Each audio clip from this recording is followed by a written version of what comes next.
चलिए भाई। नमस्कार दोस्तों, जय हिंद, जय भारत। दोस्तों, हमने पिछली वीडियो में प्रॉफिट लॉस में क्लास नंबर 4 पढ़ी थी, जिसमें हमने ये पढ़ा था कि जब वस्तु को केवल 2 बार बेचा जाए। लेकिन आज की इस वीडियो में हम पढ़ेंगे जब वस्तु को कई बार बेचा जाए।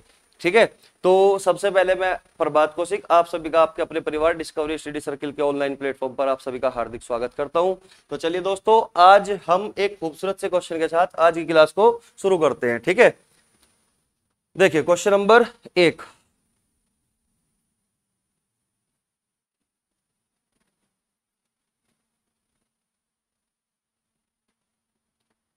देखिए क्वेश्चन नंबर 1 में दिया हुआ है कि ए एक वस्तु बी को 20% लाभ पर बेचता है, बी उसे सी को 10% और सी उसे डी को 12.5% लाभ पर बेचता है। तदनुसार यदि डी का 29 रुपये 70 पैसे का मूल्य दिया गया हो तो ए ने उसे कितने रुपए में खरीदा होगा। तो क्वेश्चन में पूछा हुआ है कि ए ने उसे कितने रुपए में खरीदा होगा। ए का क्रय मूल्य जानना चाहता है एग्जामिनर। ठीक है, और ये क्वेश्चन प्रीवियस एग्जाम में आया हुआ है। ठीक है, देखिए इस क्वेश्चन को, इस टाइप के क्वेश्चन को करने के लिए बहुत सारे तरीके हैं। तो सबसे पहले मैं तरीका आपको बताना चाहूंगा कि जो रेशो मेथड होता है वो कैसे करना है। ठीक है, देखिए ए एक वस्तु को बी को 20% लाभ पर बेचता है, तो 20% की जो फ्रैक्शन वैल्यू होगी वो 1/5 होगी। ठीक है, तो 20% का लाभ का मतलब क्या होगा दोस्तों, यानी कि 1/5 यानी कि 5 रुपए पर 1 रुपए का फायदा। ठीक है, देखिए ए अनुपात बी यानी कि 20% के लाभ पर 20% की जो फ्रैक्शन वैल्यू होगी वो होगी 1/5, यानी कि कोई सामान 5 रुपए पर 1 के फायदे पर बेचा जाए तो इसका मतलब वो 6 रुपए में बिकेगी। तो 5 रुपए की चीज 1 के फायदे पर बिकी तो कितने में बिकेगी, 6 रुपए में। यानी कि 20% की जो फ्रैक्शन वैल्यू होगी दोस्तों, 20% की जो फ्रैक्शन वैल्यू होगी वो 1/5 होगी, यानी कि 5 रुपए पर 1 का फायदा। ठीक है, 5 का कोई सामान 1 के फायदे पर बेचा जाए तो इसका मतलब उसको कितने रुपए में बेचना होगा, 6 रुपए में। यानी कि रेशियो जो बनेगा वो 5:6 बनेगा कि अगर ए ने उसको 5 रुपए में खरीदा होगा तो बी को उसने कितने रुपए में बेचा होगा, 6 रुपए में। तो 6 रुपए जो बनेगा वो बी का क्रय मूल्य बनेगा। ठीक है, देखिए क्वेश्चन में आगे क्या दिया हुआ है कि बी उसे सी को 10% और सी उसे डी को 12.5% लाभ पर बेचता है।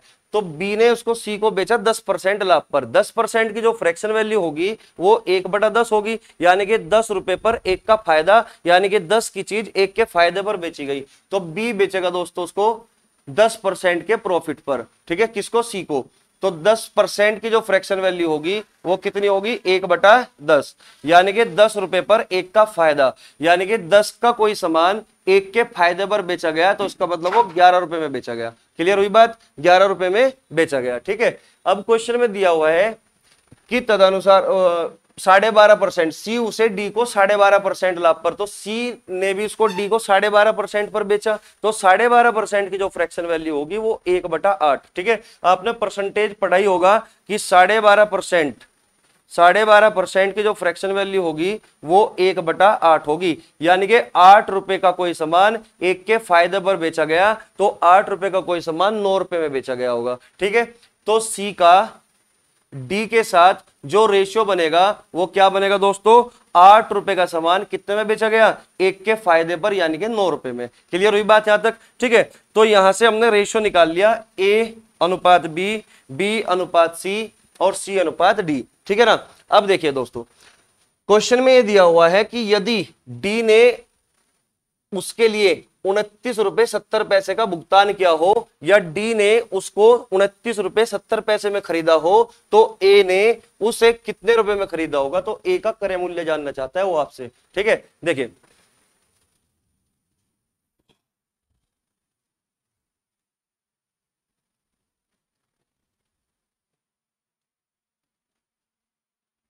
देखिए अगर हम डायरेक्ट मल्टीप्लाई करते हैं तो जो कॉमन पार्ट होगा दोस्तों वो कट जाएगा। कॉमन पार्ट क्या होगा, वो कट जाएगा। ठीक है, 2 तिये 6 और 2 पंजे 10, यानी कि 5 पंजे 25, 25 अट्ठे 200। ठीक है, तो ए ने उसको कितने रुपए में खरीदा होगा, 200 यूनिट में खरीदा होगा। ठीक है, तो ये जो रेशियो बनेगा वो ए अनुपात डी का बनेगा, ए अनुपात डी का, क्योंकि कॉमन रेशियो तो कट ही जाएगा ना। ठीक है, तो 11 नम 99 और गुणा 3, 3 नम 27 का 7 का ऐसे लगे 2, 3 नम 27 और 2 कितना हुआ ₹29, यानी कि 297। तो ए अनुपात डी, यानी कि ए का डी के साथ जो रेशो बनेगा वो 200 अनुपात 297 का बनेगा। ठीक है, यानी कि मैं ये कह सकता हूं कि ए ने अगर 200 रुपए दिए होंगे उसको खरीदने में, ठीक है, तो डी ने कितने दिया होंगे दोस्तों? 297 यूनिट। लेकिन क्वेश्चन में दिया हुआ है कि डी ने जो भुगतान किया वो ₹29.70 का किया। तो 297 किसके बराबर हुआ? ये हुआ ₹29.70 के बराबर, यानी कि एक यूनिट की जो वैल्यू बनेगी वो 0.1 बनेगी। कितनी? 0.1। तो 200 यूनिट की जो वैल्यू बनेगी, 200 यूनिट की वैल्यू बनेगी दोस्तों ₹20। इसका मतलब ये वस्तु ए को ₹20 में पड़ी। क्लियर हुई बात? तो ₹20 में ए ने इस वस्तु को खरीदी होगी। ठीक है, तो एक तो तरीका दोस्तों ये होगा, और यही सबसे बेस्ट तरीका है रेशियो मेथड। ठीक है, अगर आप इसको दूसरे तरीके से बनाना चाहो, यानी कि सीरीज के माध्यम से बनाना चाहो, तो देखिए आप कैसे करोगे। फिर देखिए क्वेश्चन में दिया हुआ है कि 20% के लाभ पर बेचता है बी को। 20% की फ्रैक्शन वैल्यू 1/5, यानी कि ₹5 का सामान एक के फायदे पर बेचेगा, यानी कि ₹5 का सामान एक के फायदे पर बेचेगा, यानी कि कितने में बेचेगा? ₹6 में। यानी कि अगर ए ने इस वस्तु को ₹5 में खरीदा तो बी को एक के फायदे पर बेच दिया, यानी कि ₹6 में बेच दिया। तो इसका मतलब बी ने इसको ₹6/5 में खरीद लिया। तो जो 6/5 बना ये बी के लिए क्रय मूल्य बनेगा। ठीक है, अब बी क्या करेगा? बी उसे सी को 10% और सी उसे डी को 12.5% लाभ पर बेचता है। तो बी भी अब इसको 10% लाभ पर बेचेगा। 10% की फ्रैक्शन वैल्यू क्या बनेगी? 1/10, यानी कि ₹10 का सामान एक के फायदे पर बेचा। तो मल्टीप्लाइंग फैक्टर क्या बनेगा दोस्तों? मल्टीप्लाइंग फैक्टर बनेगा ₹10 के सामान को अगर एक के फायदे पर बेचता है तो ₹11 में बेचेगा, यानी कि ये क्या बनेगा? ये पूरा का पूरा ये सी का क्रय मूल्य बनेगा, क्योंकि बी का क्रय मूल्य 6/5 था और बी ने सी को बेच दिया 10% के फायदे पर। तो ₹10 का सामान ₹11 में बेचेगा। तो सी ने खरीद लिया उसको इतने रुपए में, 6/5 गुणा 11/10। तो ये सारी चीज जो लिखा हुई है ये सी का क्रय मूल्य है। ठीक है, अब सी इसको डी को बेचता है 12.5% लाभ पर, और 12.5% की जो फ्रैक्शन वैल्यू होगी 1/8, यानी कि ₹8 के सामान को ₹1 के फायदे पर, ₹8 के सामान को ₹1 के फायदे पर, यानी कि ₹8 के सामान को ₹9 में बेचेगा। इसका मतलब जो डी का क्रय मूल्य बनेगा दोस्तों, तो डी का क्रय मूल्य बनेगा ये सब। क्लियर हुई बात यहाँ पे? तो अगर हम तीनों को मर्ज कर देते हैं तो मर्ज करने के बाद 2 तिये 6, 2 पंजे 10, ठीक है, तो 5 पंजे 25, 25 अट्ठे 200। तो ₹200 का सामान कितने रुपए में बेच दिया? 11 तिये 33 गुणा 9, ₹297 में, ₹297 में। ठीक है, जब हम डायरेक्ट मल्टीप्लाई करते हैं दोस्तों तो जो कॉमन पार्ट होता है वो कट जाता है। तो ये फाइनल जो रेशियो बनेगा ये ए का डी के साथ बनेगा। किसके साथ? ए का डी के साथ। यानी कि अगर ये ₹200 में ए ने कोई वस्तु खरीदी तो इसका मतलब ₹297 में डी ने इसको खरीदा होगा, यानी कि ए का क्रय मूल्य ₹200 होगा और डी का क्रय मूल्य कितना बनेगा? 297। लेकिन क्वेश्चन में दिया हुआ है कि 297 नहीं है, वो कितना है दोस्तों? वो है ₹29.70। तो एक यूनिट की जो वैल्यू बनेगी वो 0.1 बनेगी और 200 यूनिट की वैल्यू बनेगी ₹20। इसका मतलब उस वस्तु के लिए ए ने ₹20 का भुगतान किया होगा। दोस्तों चीज वही है, रेशो मेथड ही है यहाँ पे भी, लेकिन बस लिखने का तरीका बदला, चीज वही है अब भी। क्लियर हुई बात? कहने का मतलब ये हुआ कि जब हम डायरेक्ट मल्टीप्लाई करते हैं तो कॉमन रेशो जो कॉमन पार्ट होगा वो कटेगा। इसलिए कटेगा क्योंकि ए अनुपात बी का मतलब क्या होगा? A/B, और बी अनुपात सी का मतलब क्या होगा? B/C, और सी अनुपात डी का मतलब क्या होगा? C/D। तो जब डायरेक्ट मल्टीप्लाई करते हैं तो बी से बी कटेगा और सी से सी कटेगा, तो फाइनल क्या बचेगा? ए अनुपात डी, यानी कि A/D। तो जो रेशियो निकलता है फाइनल वो ए का डी के साथ निकलेगा, क्योंकि कॉमन रेशियो हमेशा कटेगा। क्लियर हुई बात? तो हमें क्वेश्चन में यही दिया हुआ था कि डी ने उस वस्तु के लिए जो भुगतान किया वो किया ₹29.70। तो ए को वो वस्तु कितने रुपए में पड़ी, यानी कि ए ने उस वस्तु को कितने रुपए में खरीदा होगा। तो इसका करेक्ट आंसर हुआ दोस्तों ₹20। ठीक है, उम्मीद करता हूं क्वेश्चन समझ में आया होगा। तो चलिए दोस्तों नेक्स्ट क्वेश्चन की ओर बढ़ते हैं।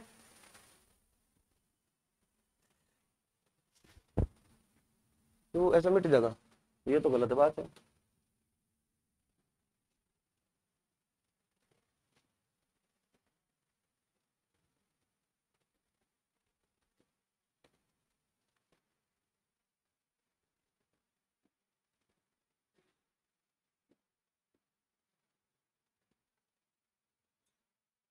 देखिए दोस्तों, क्वेश्चन नंबर 2, ए बी को एक सूटकेस 10% लाभ पर, तुम भी कर लो क्वेश्चन। ए बी को एक सूटकेस 10% लाभ पर बेच देता है, बी उसे सी को 30% लाभ पर बेच देता है। ठीक है, तो ए ने बी को कितने लाभ पर बेच दिया? 10%। तो 10% की फ्रैक्शन वैल्यू क्या होगी दोस्तों? 10% की फ्रैक्शन वैल्यू होगी 1/10, यानी कि 10 रुपए के सामान को 1 रुपए के फायदे पर बेचा गया। तो इसका मतलब जो ए का बी के साथ रेशो बनेगा, जो ए का बी के साथ रेशो बनेगा, वो क्या बनेगा कि 10 रुपए का सामान एक के फायदे पर बेचा गया, तो इसका मतलब वो 11 रुपए में बेचा गया। क्लियर हुई बात? तो ए का बी के साथ जो रेशो बनेगा वो 10:11 बनेगा। ठीक है, क्वेश्चन में दिया हुआ है कि बी उसे सी को 30% लाभ पर बेचता है। 30% लाभ का मतलब दोस्तों 30% की जो फ्रैक्शन वैल्यू होगी वो 3/10 होगी, यानी कि 10 रुपए पर 3 रुपए का फायदा, 10 रुपए पर 3 रुपए का फायदा। तो यानी कि बी सी को बेचता है 10%, वो 30% लाभ पर, 30% लाभ पर, और 30% की फ्रैक्शन वैल्यू 3/10, यानी कि 10 रुपए पर 3 का फायदा, यानी कि 13 रुपए में बेच दिया। कितने में? 13 रुपए में।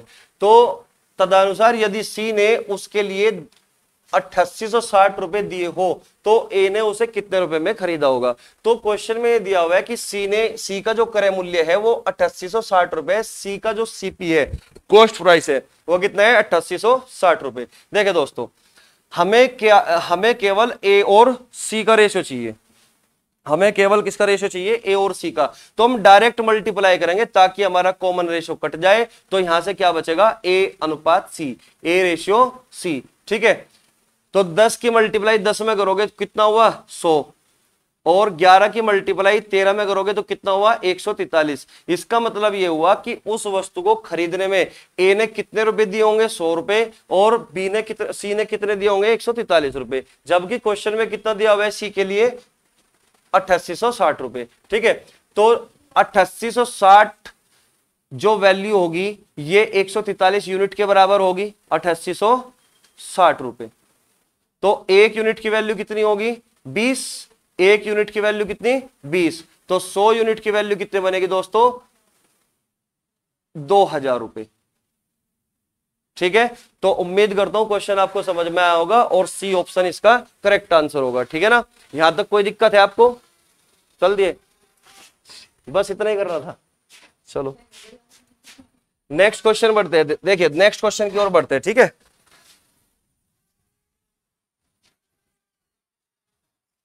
क्वेश्चन नंबर 3, क्वेश्चन नंबर 3 समझिए भाई।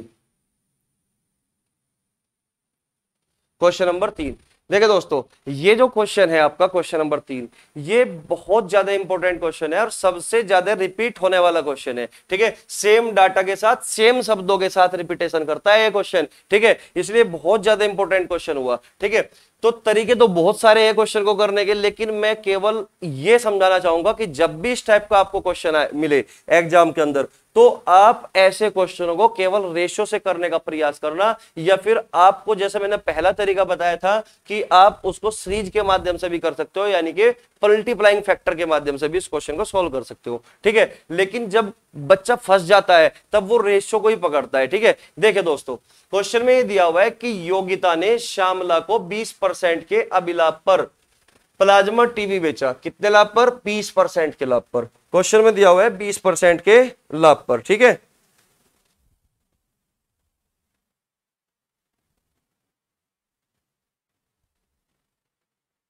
बीस % के लाभ पर। ठीक है, एक प्लाज्मा टीवी बेचा, तो योगिता ने श्यामला को 20% के लाभ पर बेचा, और 20% की जो फ्रैक्शन वैल्यू होगी दोस्तों वो 1/5 होगी, यानी कि 5 रुपए पर 1 का फायदा, 5 रुपए पर 1 का फायदा, यानी कि 5 रुपए का कोई सामान वो अगर 1 के फायदे पर बेचता है, इसका मतलब वो 6 रुपए में बेचता है। कितने में दोस्तों? 6 रुपए में बेचता है। 5 रुपए का सामान 1 के फायदे पर बेचेगा, इसका मतलब वो 6 रुपए में बेचेगा। यानी कि योगिता और श्यामला के क्रय मूल्य का जो रेशियो आया दोस्तों वो कितना आया? 5:6 आया। ठीक है, 5:6। देखिए क्वेश्चन में दिया हुआ है अब कि श्यामला ने उसे दीपा को 10% के लाभ पर बेच दिया।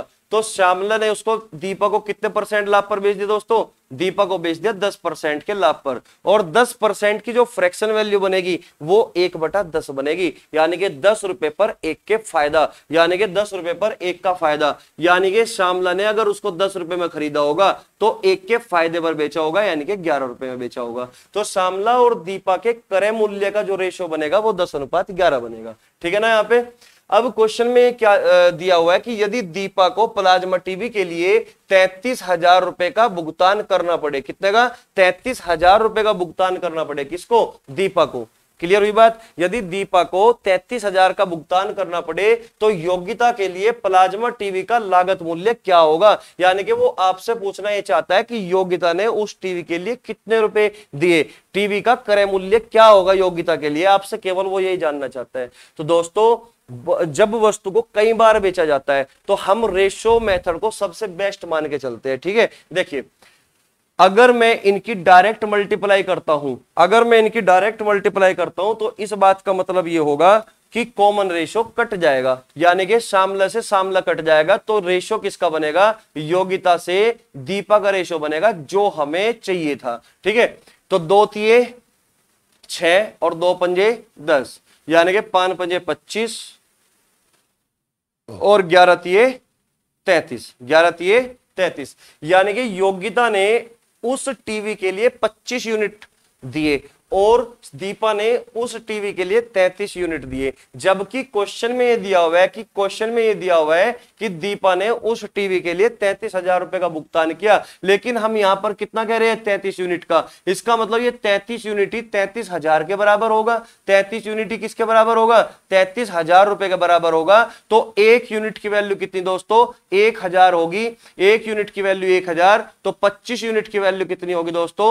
25 यूनिट की वैल्यू होगी 25,000 रुपए। तो इस बात का मतलब यह हुआ कि योग्यता ने उस टीवी के लिए 25,000 रुपए का भुगतान किया होगा, यानी कि योग्यता के लिए उस टीवी का जो क्रय मूल्य बनेगा वो 25,000 रुपए बनेगा, यानी कि कॉस्ट प्राइस 25,000 रुपए। तो उम्मीद करता हूं कि ये क्वेश्चन नंबर 3 आप अच्छे से समझ पाए होंगे। तो चलिए दोस्तों इसी बात पर हम नेक्स्ट क्वेश्चन की ओर बढ़ते हैं, लेकिन ये क्वेश्चन सबसे ज्यादा इंपॉर्टेंट है। सेम डाटा सेम शब्दों के साथ कई बार रिपीट हो चुका है, और मैं अब तक भी जितने भी आपको क्वेश्चन कराए वो सारे ही क्वेश्चन रिपीटेशन करते हैं, कि रिपीट होते हैं किसी भी एग्जाम में। ठीक है ना दोस्तों। तो चलिए नेक्स्ट क्वेश्चन की ओर बढ़ते हैं, क्वेश्चन नंबर 4। देखिए ये भी ऐसे ही क्वेश्चन है कि ए 20% की हानि पर बी को कोई वस्तु बेचता है। ठीक है, बी इसे, यहां पे लिखा हुआ है बी, कि बी इसे 12.5% के लाभ पर सी को बेचता है, और सी इसे 8% की हानि पर डी को बेचता है। यदि डी इसे 248 रुपए 40 पैसे में खरीदता है तो ए और सी को हुई हानियों के बीच का कितना अंतर होगा? ए और सी को हुई हानियों के बीच का अंतर कितना होगा? बेस्ट क्वेश्चन है दोस्तों, बेहतरीन क्वेश्चन है एक। ठीक है ना। देखिए इंपॉर्टेंट क्वेश्चन मैं इसको कह सकता हूं। अगर ये क्वेश्चन अचानक एग्जाम में आ जाए, हालांकि ये आया हुआ है क्वेश्चन प्रीवियस में, अगर ये क्वेश्चन एकदम से अचानक फिर से क्वेश्चन एग्जाम में आ जाए और बच्चा अगर ढंग से प्रैक्टिस नहीं करता तो ये क्वेश्चन दोस्तों होगा नहीं आपसे। ठीक है ना। तो इसलिए प्रैक्टिस जरूरी है करनी, प्रैक्टिस मेक्स मैन परफेक्ट। ठीक है, ये आपने सुना ही होगा। तो देखिए दोस्तों क्वेश्चन नंबर 4 सेम इसी तरीके से करना है क्वेश्चन को, लेकिन इसमें कुछ और पूछ लिया। क्वेश्चन में क्या पूछ लिया इसमें कि ए और सी को हुई हानियों के बीच कितना अंतर है? ए और सी को हुई हानियों के बीच दोस्तों कितना अंतर है? ठीक है, तो सबसे पहले मुझे एक बात करना, ये पता करना पड़ेगा कि ए को इस सौदे में कितनी हानि हुई और सी को इस सौदे में कितनी हानि हुई, और उन दोनों के बीच की हानि ये जानना चाहता है आपसे। तो देखिए दोस्तों ए 20% की हानि पर बी को बेचता है, तो सबसे पहले हम यहां पर रेशो बनाएंगे ए का बी के साथ, कि ए बी को बेचता है 20% की हानि पर। तो दोस्तों 20% की जो फ्रैक्शन वैल्यू होती है वो 1/5 होती है, यानी कि 5 रुपए के सामान को वो 1 रुपए के लॉस पर बेचेगा, यानी कि 5 का सामान 4 में बेचेगा। आप कहोगे सर बिल्कुल यही बात है। ठीक है ना। तो 5 का सामान कितने में बेचेगा दोस्तों? 4 में बेचेगा, तो 5 का 4 का रेशियो बन गया ए और बी के बीच में। ठीक है, अब क्वेश्चन में ये दिया हुआ है कि बी इसे 12.5% के लाभ पर, बी इसको 12.5% के लाभ पर सी को बेचता है, तो 12.5% की फ्रैक्शन वैल्यू क्या होगी मित्र? 12.5% की फ्रैक्शन वैल्यू होगी 1/8, यानी कि 8 रुपए के सामान पर 1 रुपए का प्रॉफिट कमाएगा, यानी कि 8 का सामान 9 रुपए में बेचा जाएगा। तो यानी कि क्वेश्चन में दिया हुआ है कि बी सी को बेचता है 12.5% लाभ पर, तो 8 रुपए का सामान 1 के फायदे पर बेचा गया, यानी कि सी ने उसको खरीद लिया 9 रुपए में। ठीक है, अब क्वेश्चन में क्या दिया हुआ है कि सी इसे 8% हानि पर डी को बेचता है, कि सी ने इसको डी को बेच दिया 8% हानि पर। क्लियर, सी ने इसको बेच दिया किसको? डी को बेच दिया 8% हानि पर, तो 8% की हानि यानी कि 8% की जो फ्रैक्शन वैल्यू बनेगी वो क्या बनेगी दोस्तों? 8% की फ्रैक्शन वैल्यू का मतलब है 2/25। भाई 8/100 ना, 4 दूनी 8 और 4 से काट दोगे आप 100 को तो 25, यानी कि 2/25, यानी कि 25 रुपए पर 2 रुपए का लॉस होगा। 25 रुपए पर 2 रुपए का क्या होगा? लॉस होगा। तो 25 रुपए पर 2 रुपए का लॉस हुआ, इसका मतलब उसको उसने 23 रुपए में बेच दिया। कितने रुपए में बेच दिया? 23 रुपए में बेच दिया। यहां तक बात समझ में आई होगी मैं उम्मीद करता हूं। ठीक है, तो देखिए दोस्तों आगे बढ़ते हैं। अब क्वेश्चन में क्या बोला कि ए और सी को हुई हानियों के बीच का अंतर, यानी कि हमें ये बात पता करनी पड़ेगी कि ए ने बी को बेचते वक्त कितना रुपया हानि कमाई और सी ने डी को बेचते वक्त कितना रुपया हानि कमाई। उन दोनों की हानियों का अंतर आपसे जानना चाहता है। तो ये बात हम तभी पता लगा पाएंगे जब हमारे पास चारों का रेशियो होगा, चारों के क्रय मूल्य का रेशियो होगा, यानी कि ए अनुपात बी अनुपात सी अनुपात डी, ये चारों का ही हमें रेशियो का पता होगा। तो सबसे पहले दोस्तों हमें रेशियो निकालना है किनका? ए अनुपात बी अनुपात सी और सी अनुपात डी, इन सब का रेशियो हमको निकालना पड़ेगा। ठीक है, देखिए कैसे निकलेगा। अगर ए की वैल्यू निकालना चाहते हो तो आप इन सब की मल्टीप्लाई कर दो। किसकी? मल्टीप्लाई कर दो आप इन सब की। 5 की मल्टीप्लाई 8 के साथ, 8 की मल्टीप्लाई 25 के साथ। और मैं समझता हूं कि आपको रेशियो मर्ज करना अच्छे से आता होगा। ठीक है ना, रेशियो को मर्ज करने के बहुत सारे तरीके हैं, मैं यहाँ पे डायरेक्ट तरीका बता रहा हूं आपको। 25 8 200, 200 गुणा 5 कितना हुआ दोस्तों? 1000। तो ए का क्रय मूल्य कितना पड़ा दोस्तों? 1000 रुपए। क्लियर हुई बात? अगर आप बी का क्रय मूल्य निकालना चाहते हो, बी का रेशियो निकालना चाहते हो, तो 25 की मल्टीप्लाई किसमें? 8 में, और 8 की मल्टीप्लाई किसमें दोस्तों? 4 में, यानी कि 25 8 200 और 200 की मल्टीप्लाई 4 में करोगे दोस्तों 800। तो यानी कि बी ने उस वस्तु को कितने में खरीद लिया? 800 रुपए में खरीद लिया। ठीक है, और अगर आप सी की वैल्यू निकालना चाहते हो, सी का रेशियो निकालना चाहते हो, तो आपको 4 की मल्टीप्लाई 9 में करनी पड़ेगी और 9 की मल्टीप्लाई 25 में। तो 25 गुणा 9 गुणा 4 यानी कि 2500 का 100 और 100 गुणा 9 कितना हुआ? 900। तो यानी कि सी का जो वैल्यू निकली वो 900 रुपए। क्लियर हुई बात यहां तक? ठीक है, और अगर आप डी का रेशियो निकालना चाहते हो तो डी का रेशियो तभी निकलेगा अगर आप सबकी इस तरीके से मल्टीप्लाई करते हो। तो 4 गुणा 9 गुणा 9, 9 3 27, 9 2 18, 207 गुणा 4 करोगे तो 827, यानी कि कितना? 207 गुणा 4, 4 7 28 और 4 दूनी 8, तो 828 बनेगी। ठीक है, तो डी का जो रेशियो बनेगा वो कितना बनेगा? 828। इसको सिंप्लीफाई कर सकते हैं हम 4 से, यानी कि 4 से काटने के बाद दोस्तों ये कितना बनेगा? 250। 4 से काटने के बाद ये कितना बनेगा? 200। 4 से काटने के बाद ये कितना बनेगा? 225। और 4 दूनी 8, 4 7 28, यानी कि जो फाइनल रेशियो बनता है वो क्या बना? फाइनल रेशियो बना 250, 200, 225 और 207, यानी कि ए बी सी और डी इन चारों के क्रय मूल्य का जो रेशियो बना वो 250 अनुपात 200 अनुपात 225 अनुपात 207, यानी कि ए के पास जो वस्तु थी वो 250 रुपए उसने भुगतान किया होगा उस वस्तु को खरीदने में, लेकिन 250 का सामान ए ने बी को बेच दिया दोस्तों। तो कितने में बेच दिया? 200 रुपए में बेच दिया। इस बात का मतलब यह हुआ कि ए को 50 रुपए की हानि हुई। कितने की हानि हानि हुई 50 रुपए की, ठीक है। तो ए को हानि हुई दोस्तों 50 रुपए की, तो यहां पर हानि होती है ए को कितने की दोस्तों 50 रुपए की। क्लियर हुई बात, ठीक है। अब बी ने इसको 225 रुपए में बेचा सी को, लेकिन सी ने इसको डी को बेचा 207 रुपए में। तो इसका मतलब ये हुआ कि सी खरीदता 225 में है लेकिन डी को बेचता है 207 रुपए में है। इसका मतलब ये हुआ कि सी को हानि होती है, यहां पे कितने रुपए की हानि होती है 18 रुपए की।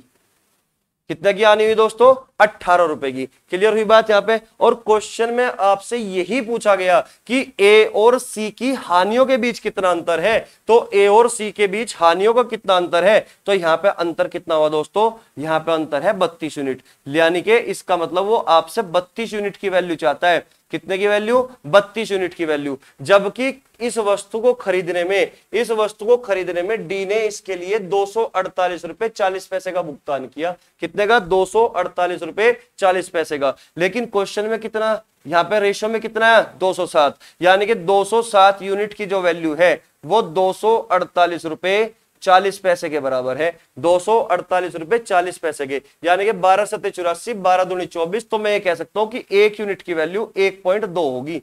एक यूनिट की वैल्यू कितनी होगी दोस्तों 1.2। तो 207 से 248 रुपए 40 पैसे कितनी बार कटा, ये 1.2 बार कटा, ठीक है ना। तो एक यूनिट की वैल्यू 1.2, तो 32 यूनिट की वैल्यू, यानी कि इसमें 1.2 की जब मल्टीप्लाई करोगे आप 32 ही कम 32, 32 दूनी 64, यानी कि 6.4 32 में जोड़ दोगे तो 38.40, यानी कि 40। तो इसका मतलब मैं ये कह सकता हूं कि ए और सी के बीच हुई हानियों का जो अंतर होगा वो 38 रुपए 40 पैसे हो गया।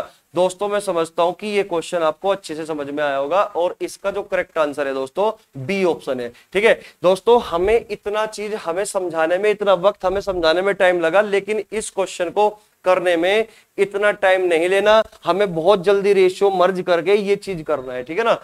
अकॉर्डिंग टू क्वेश्चन चलना है, जैसे जैसे लैंग्वेज में कहा गया है, ठीक है ना। अगर ये पहली बार एकदम से अचानक से एग्जाम में आता तो शायद ये आप क्वेश्चन ना कर पाते, हालांकि छोड़ ही देते पढ़ते ही, समझ में ही नहीं आता। अगर आता भी तो बच्चा गलती क्या करता, ए की वैल्यू कितनी है यहाँ पे 250 रुपए और सी की वैल्यू कितनी है यहाँ पे 207 रुपए। 207 यूनिट की वैल्यू किसके बराबर 248 रुपए 40 पैसे के, और एक यूनिट की वैल्यू निकालता 1.2। तो बच्चा गलती करता कि 250 और 207 के बीच का जो अंतर होगा उसकी वैल्यू निकाल के रख देता। लेकिन यहां पे क्वेश्चन को समझना पड़ेगा, क्वेश्चन की भावनाओं के साथ खेलना पड़ेगा। क्वेश्चन में ये कहा गया है कि ए और सी को हुई हानियों के बीच, यानी कि हमें पहले ये पता करना पड़ेगा दोस्तों कि ए को हानि कितनी होती है और सी को हानि कितनी होती है। तो जो हानियां हुई उनके बीच का अंतर पूछना चाहता था आपसे वो। क्लियर हुई बात यहां तक। देखिए नेक्स्ट क्वेश्चन की ओर बढ़ते हैं। मैं उम्मीद करता हूं कि ये क्वेश्चन आपको अच्छे से समझ में आ गया होगा, ठीक है। नेक्स्ट क्वेश्चन की ओर बढ़ते हैं, क्वेश्चन नंबर 5।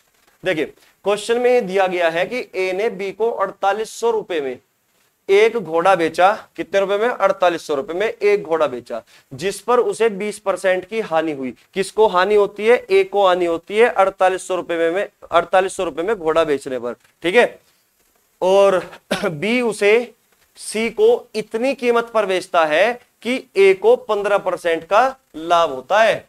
बी को कितना अभिलाभ हुआ, रुपए में पूछ रहा है कि कितना अभिलाभ हुआ। क्लियर हुई बात। देखिए क्वेश्चन में 3 शख्स है, यानी कि एक तो ए, एक बी और एक सी, ठीक है।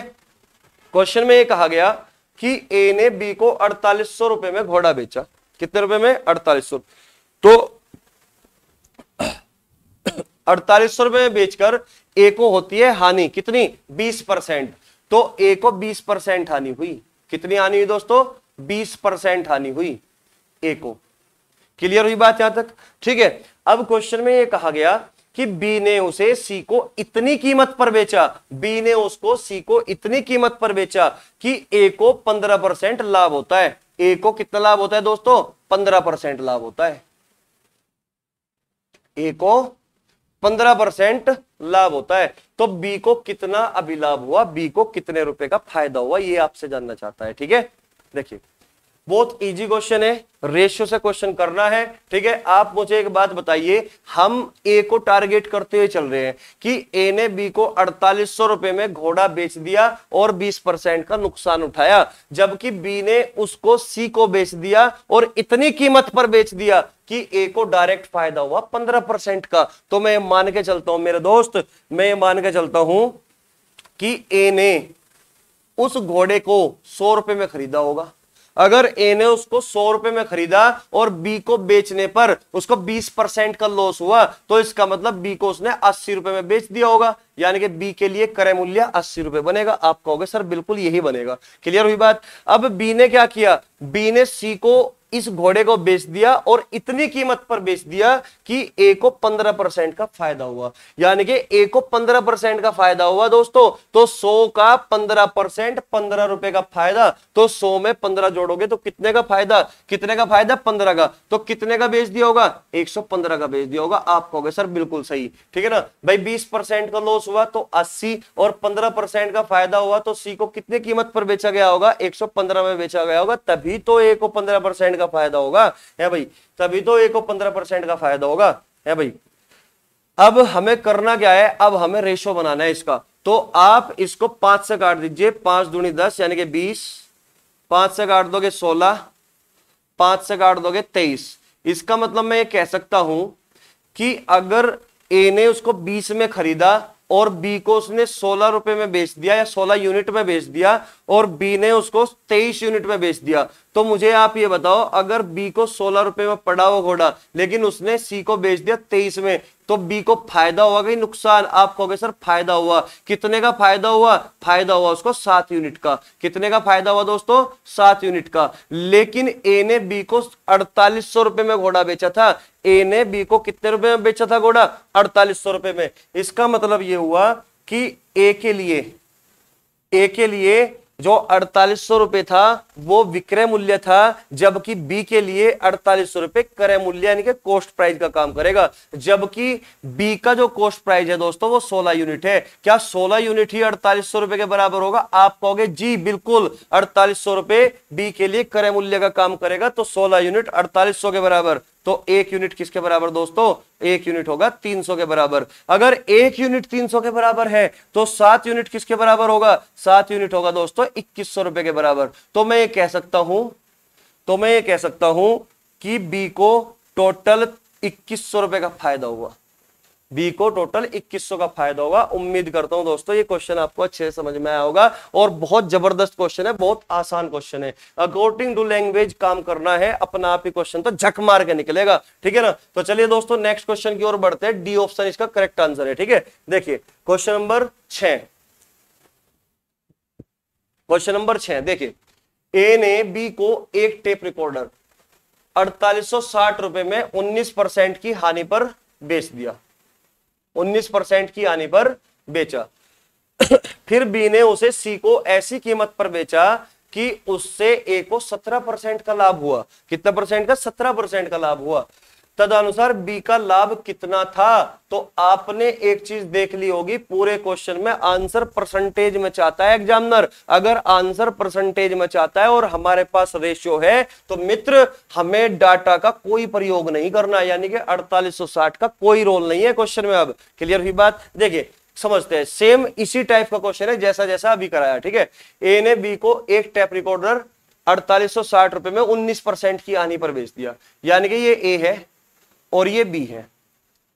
ए ने बेच दिया 19% की हानि पर। कितने पर? 19% की हानि पर बी को बेच दिया। आप कहोगे सर बिल्कुल। फिर बी ने उसे सी को ऐसी कीमत पर बेचा कि उससे ए को 17% का फायदा हुआ, यानी कि अब क्या हुआ, बी ने उस वस्तु को, उस टेप रिकॉर्डर को किसको बेच दिया, सी को बेच दिया, और इतनी कीमत पर बेचा कि ए को 17% का फायदा होता है सीधे सीधे। कितने परसेंट का? 17% का। यानी कि मैं कह सकता हूं कि यहां पे ए को कितने परसेंट का फायदा हुआ दोस्त, 17% का फायदा होता है सीधा सीधा। क्लियर होगी बात कि उसे ए को 17% का लाभ मिलता है। तदनुसार बी का लाभ कितना था, यानी कि बी को कितना प्रतिशत लाभ हुआ, ये आपसे जानना चाहता है। ऑप्शन से पता चल ही रहा होगा कि आंसर परसेंट में चाहता है आपसे। क्लियर हुई बात, ठीक है। देखिए आप मुझे एक बात बताओ, अगर मान के चलिए, देखो हम यहां पे ए को ही टारगेट कर रहे हैं फिर से, ठीक है, कि ए ने किसी सामान को खरीदा या किसी वस्तु को खरीदा था, मान के चलिए वो किसी भी कीमत पर खरीदा हो, लेकिन वो 19% पर बी को बेचता है और बी उस सामान को आगे चलकर सी को बेचता है और इतनी कीमत पर बेचता है कि ए को सीधा 17% का लाभ होता है। तो यानी कि हम ए को बेस वैल्यू मान के चल रहे हैं। तो मैं मान के चलता हूं कि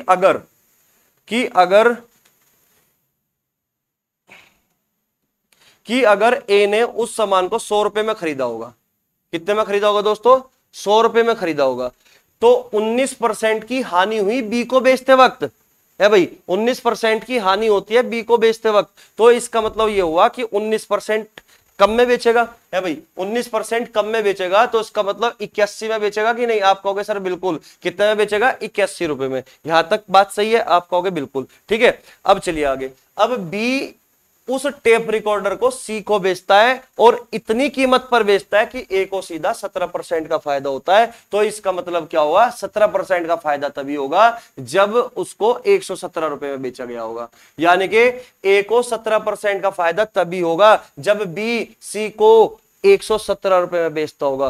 क्लियर हुई बात यहां तक, ठीक है। अब चलिए आगे।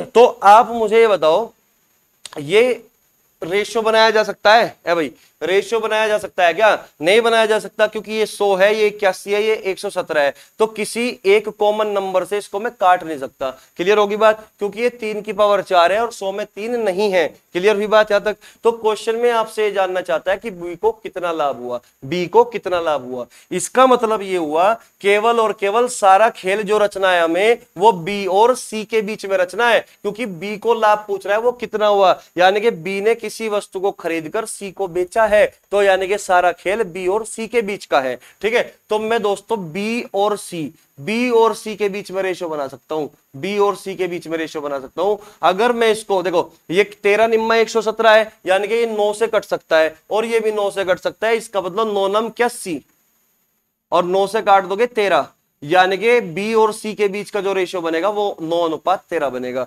यानी कि बी अगर उसको 9 रुपए में खरीदता है और सी को 13 रुपए में बेचता है, तो इसका मतलब फायदा होगा बी को। कितने का फायदा होगा, आप कहोगे सर 4 रुपए का फायदा होगा। और फायदा और नुकसान हमेशा क्रय मूल्य पर काउंट करते हैं, और बी के लिए जो क्रय मूल्य है वो 9 रुपया है। कितना है, 9 रुपया। तो 4 रुपए का फायदा 9 रुपए पर, 4 रुपए का फायदा 9 रुपए पर। तो आप अच्छे से जानते हो 1/9 की जो फ्रैक्शन, 1/9 की जो परसेंटेज वैल्यू होती है वो 11 सही 1/9 होती है। कितनी होती है भाई, 11 सही 1/9 जो परसेंटेज वैल्यू होती है वो किसकी होती है, वो 1/9 की होती है। लेकिन आप अच्छे से जानते हो कि ये 4 गुना है, तो जैसे ही आप 4 की मल्टीप्लाई इधर करोगे और 4 की मल्टीप्लाई इधर करोगे, तो 44 सही 4/9 नहीं हो जाएगा, है भाई, 44 सही 4/9। तो इसका मतलब इसकी जो परसेंटेज वैल्यू बनेगी वो 44 सही 4/9% बनेगी। आप कहोगे सर बिल्कुल 44 सही 4/9 ही बनेगी, यानी कि आंसर है सी ऑप्शन।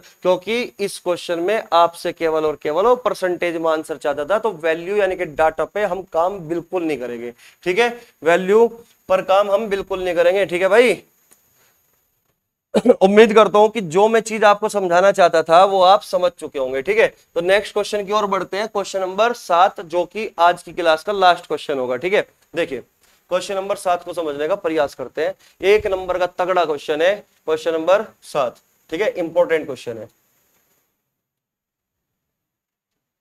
इंपॉर्टेंट क्वेश्चन है, ठीक है भाई, वेरी इंपॉर्टेंट। समझने का प्रयास करना। जो अभी अभी मैंने आपसे 2 क्वेश्चन कराए, आपको 2 क्वेश्चन कराए, उसी का एक लेवल ऊपर, यानी कि मैं कह सकता हूं मॉडरेट लेवल का क्वेश्चन है, ठीक है। देखिए, सुधा ने रेणु को एक वस्तु 20% की हानि पर 576 रुपए में बेची। रेणु ने उसके परिवहन पर 224 रुपए की राशि खर्च की और इसे रघु को ऐसी कीमत पर बेचा जिससे सुधा को 24% का लाभ प्राप्त हुआ, ठीक है, 24% का लाभ प्राप्त हुआ।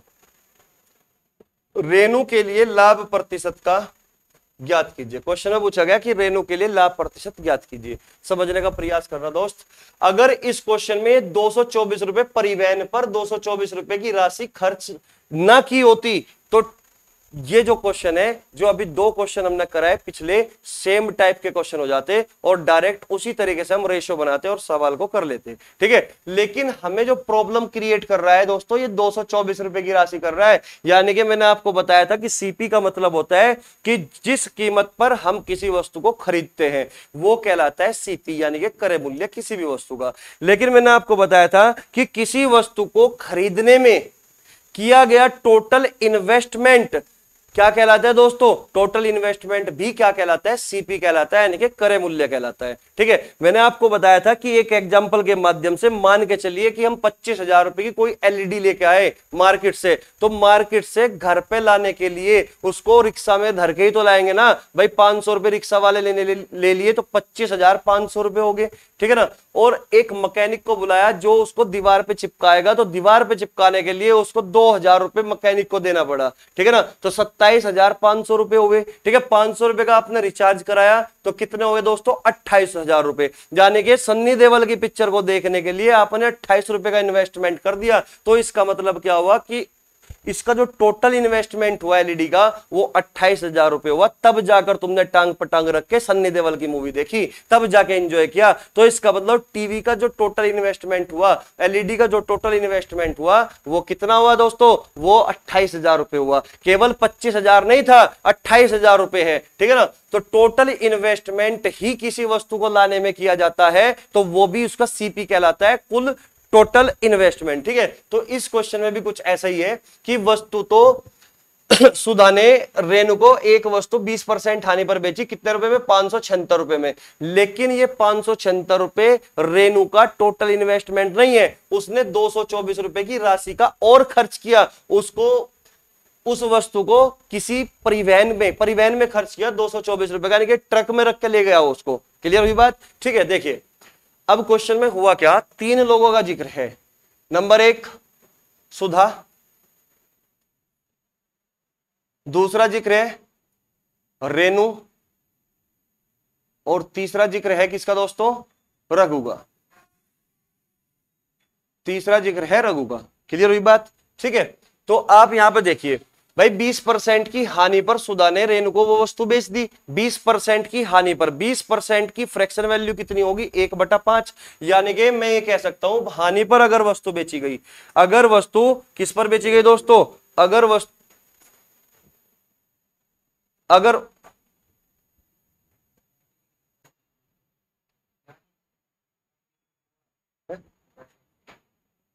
अच्छा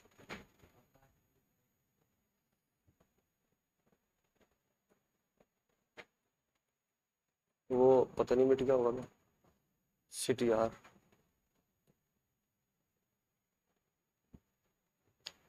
क्या हो गया इसमें, एक सेकंड भाई, समस्या के लिए थोड़ा खेद है। अच्छा ये सब साफ हो गया है, चलो खैर कोई बात नहीं, दोबारा समझते हैं भाई। भाई थोड़ी टेक्निकल प्रॉब्लम हो चुकी थी तो उसके लिए खेद है थोड़ा। ठीक है, देखिए दोबारा समझते हैं क्वेश्चन को। क्वेश्चन में 3 लोगों का जिक्र है। ठीक है, एक तो सुधा का, और एक रेणु का, और एक रघु का। अब हुआ क्या, सुधा ने उस वस्तु को 20% की हानि पर रेणु को बेच दिया। 20% की फ्रैक्शन वैल्यू का मतलब आप जानते हो 1/5 होता है, यानी कि 5 रुपए का सामान 1 के लॉस पर बेच दिया। 5 रुपए का सामान किस पर बेच दिया, 1 के लॉस पर बेच दिया। अगर 1 के लॉस पर बेचा होगा मेरे दोस्त तो क्या 4 में नहीं बेच दिया होगा, आप कहोगे सर बिल्कुल 4 में बेच दिया होगा। ठीक है, लेकिन क्वेश्चन में कहा कि नहीं भाई 4 में नहीं बेचा, वो बेचा कितने में, 576 रुपए में। तो इसका मतलब क्या होगा कि ये 4 यूनिट किसके बराबर होगी, ये 4 यूनिट 576 रुपए के बराबर होगी। तो 1 यूनिट की वैल्यू कितनी होगी, 1 यूनिट की वैल्यू 144 होगी। अगर 1 यूनिट की वैल्यू 144 है तो ये बताओ इस 5 यूनिट की वैल्यू किसके बराबर होगी, 5 यूनिट की वैल्यू 720 रुपए के बराबर होगी। इसका मतलब ये हुआ कि सुधा ने उस वस्तु को खरीदने में 720 रुपए का इन्वेस्टमेंट किया हुआ है। कितने का इन्वेस्टमेंट किया हुआ है, 720 रुपए का। यानी कि 720 रुपए का सामान 20% की हानि पर बेचा गया रेणु को, कितने में, 576 रुपए में बेचा गया। अब रेनू आगे चलकर उस वस्तु को इतनी कीमत पर बेचेगी, इतनी कीमत पर बेचेगी कि सुधा को डायरेक्ट कितने का प्रॉफिट हो जाए, सुधा को डायरेक्ट 24% का प्रॉफिट हो जाए। कितना परसेंट? 24% का प्रॉफिट हो जाए। 24% का प्रॉफिट हो जाए किसको? सुधा को डायरेक्ट 24% का प्रॉफिट हो जाए। और 24% की जो फ्रैक्शन वैल्यू होती है दोस्तों वो 6/25 होती है, यानी कि 25 रुपए का सामान 6 के फायदे पर बेचा जाएगा। यानी कि मल्टीप्लाइंग जो फैक्टर बनेगा दोस्तों, मल्टीप्लाइंग फैक्टर जो बनेगा वो 25 पर 6 का फायदा यानी कि 31/25 बनेगा। किसका? सुधा की क्रय मूल्य का, यानी कि 720 रुपए का। तो यानी कि इतनी कीमत पर बेचा गया, इसका मतलब यानी कि रेनू ने रघु को इतनी कीमत पर बेची इस वस्तु को। कितनी कीमत पर? इतनी कीमत पर। 720 गुणा 31/25। क्लियर हुई बात? इतनी कीमत पर जाकर इस वस्तु को बेच दिया। क्लियर हुई बात यहां तक? ठीक है, अब समझिए। लेकिन आप मुझे एक बात बताओ, रेनू को वो वस्तु कितने में पड़ी? भाई रेनू ने उस वस्तु को खरीदने में टोटल कितना इन्वेस्टमेंट किया?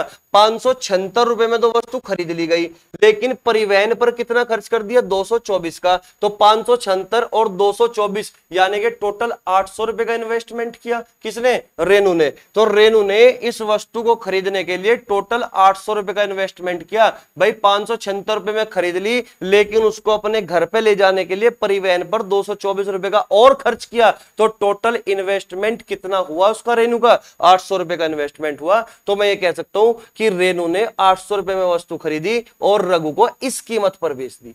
अब क्वेश्चन में कह रहा है कि रेनू के लिए लाभ प्रतिशत ज्ञात करें, कि रेनू को कितना प्रतिशत लाभ होगा। इसका मतलब क्वेश्चन में से सुधा का रोल खत्म हो चुका। सारा का सारा खेल हमें किसके बीच रचना है दोस्तों? रेनू और रघु के बीच। यानी कि मैं यहां पर रेशो निकालने का प्रयास करूंगा रेनू और रघु के बीच। ठीक है, रेनू और रघु के बीच रेशो क्या बनेगा? तो आप मुझे बताओ, क्या 0 से 0 कटेगी? बिल्कुल कटेगी।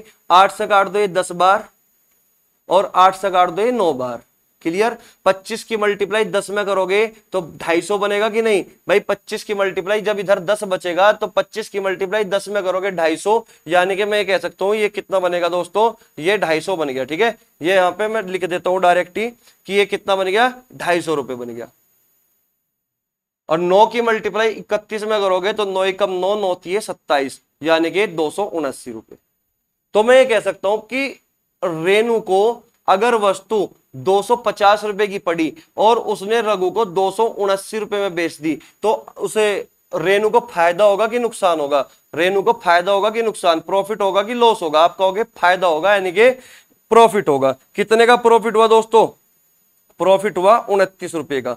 प्रॉफिट 29 रुपए का। और प्रॉफिट और लॉस हमेशा कैलकुलेट करते हैं सीपी पर, और सीपी कितना है दोस्तों? 250 रुपए। तो 250 रुपए पर 29 का फायदा 100 रुपए पर कितना? तो 25 से इसको सिंप्लीफाई कर लो, 10, 25 का 100, 4 नम 36 का 6 का 3, 4 दूनी 8 और 3 11 बटे में 10 था, तो पॉइंट लगा दो। 11.6% का फायदा हुआ। इसका मतलब रेनू को कितने का फायदा हुआ? 11.6% का फायदा हुआ रघु को सामान बेचने पर। यानी कि करेक्ट आंसर जो होगा दोस्तों वो बी ऑप्शन होगा। ठीक है, केवल और केवल इस क्वेश्चन में केवल एक छोटी सी चीज होने की वजह से, इस 240 रुपए का एक्स्ट्रा जो खर्च किया गया रेनू के द्वारा परिवहन पर, इसकी वजह से हमने डायरेक्ट रेशियो न बनाकर हमने रघु की और रेनू की वैल्यू निकालने के बाद ही क्वेश्चन का रेशो बनाया, तब जाके क्वेश्चन को सॉल्व किया। ठीक है, मैं उम्मीद करता हूं कि ये क्वेश्चन आपको बहुत अच्छा लगा होगा और पसंद भी आया होगा। ये मॉडरेट क्वेश्चन था, यानी कि पहले दो जो टाइप थे उनके ऊपर ही थोड़ा सा मॉडरेट कर दिया। अगर डायरेक्ट क्वेश्चन आता है दोस्तों तो अब आप इसको पढ़ने के बाद अपने एग्जाम में ऐसे क्वेश्चन को अच्छे से कर पाओगे, अगर मैं समझता हूं कि आपने क्वेश्चन समझ लिया होगा। अगर फिर भी अगर कोई डाउट बचता है मेरे दोस्तों तो मुझे कमेंट में लिखकर बता सकते हो कि सर वो चीज मेरे समझ में नहीं आई, ताकि मैं अगली वीडियो में उस चीज को दोबारा से बता सकूं। ठीक है, और कल की जो वीडियो होगी, कल की वीडियो आपके सामने आएगी एडवांस मैथ की, यानी कि मेंसुरेशन की। मेंसुरेशन में हम पढ़ेंगे समलंब, समलंब के ऊपर जितने भी क्वेश्चन होंगे, सर्किल के ऊपर क्वेश्चन होंगे, उन पे हम प्रैक्टिस करने वाले हैं। ठीक है, तो चलिए दोस्तों, आज की वीडियो वैसे भी काफी लंबी हो चुकी, तो मैं ये तो बिल्कुल नहीं कहूंगा कि वीडियो लंबी ना हो जाए, वो तो हो चुकी है ऑलरेडी। तो चलिए दोस्तों, कल मिलते हैं, तब तक के लिए नमस्कार, जय हिंद, जय भारत।